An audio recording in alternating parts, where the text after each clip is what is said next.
आपका जवाब में भी जवाब नहीं रहता है, गोल गोल जलेबी रहता है। अगर सवाल इमड़ती रहेगा तो जवाब तो जलेबी ही मिलेगा। हम आपसे पूछना चाहते हैं 80 बड़ा होता है कि 43 बड़ा होता है? 43 बड़ा होता है कि 80 बड़ा होता है? 71 बड़ा होता है कि 81 बड़ा होता है? आपको डिप्टी सीएम मोदी जी ने बनाया कि मुख्यमंत्री जी ने बनाया? अरे मोदी जी ने सम्राट चौधरी जी बनाया कि नीतीश कुमार जी ने आपको डिप्टी सीएम बनाया?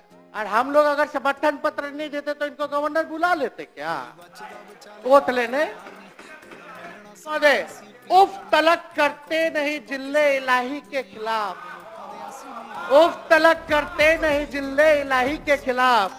आपको दरबार की आदत है, दरबारी है आप कि आरक्षण चोर आरक्षण खोर पार्टी है।